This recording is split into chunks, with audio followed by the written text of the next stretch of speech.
शेतकरी पहिला कोणाला दोष देतो? पावसाला. खरं पावसामुळे असं होतंय का? पूर्वी पडत नव्हते का पाऊस पडत होते, परंतु तेव्हा मातीत काय होता? कस होता. सगळ्यांना कळलं पाहिजे, दिवाळ आणि दिवाळी दोघांमध्ये काय फरक आहे? वेलांटीचा फरक आहे. वेलांटीचा अर्थ काय होतो? ई ना, ई म्हणजे ईश्वर. जमिनीमधला ईश्वर काय आहे? सेंद्रिय कर्ब. मातीतला ईश्वर काय आहे?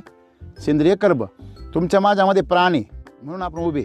जर आपल्याला जीवच नसला तर साहेब बॉडी होणार, लगेच 4 जण उचलणार आणि जाऊ दे चला नदीवर, आहे की नाही? किती पण आवडीचा असू द्या साहेब, किती मोठे असू द्या, किती पैसेवाले असू द्या, घरात किती प्रेम असू द्या, उचलले साहेब. तसे आज जमीन आणि आमची पीक बघा, आमची जमीन नापीक झाल्यामुळे आमची पिकं चौघांच्या खांद्यावर चालली. आज आम्ही मार्केटला प्रेत घेऊन जातो टमाट्याचे, अक्षरशः मेलेल्या झाडाचे टमाटे नेतो. कोणी खरं बोला. बरोबर. हो, झाड मेलेलं आहे, सुरकटलेलं आहे, त्याचा जीव नाही आहे, त्याला शेंडा बसलेला आहे. शेंडा बसलेला म्हणजे झाड मेलेलं आहे की नाही? आणि जो मेलेल्या झाडाचे तंबाटे खाणार तो बी लवकरच मरणार. मेलेल्या झाडाचं तंबाट जास्त दिवस टिकत नाही.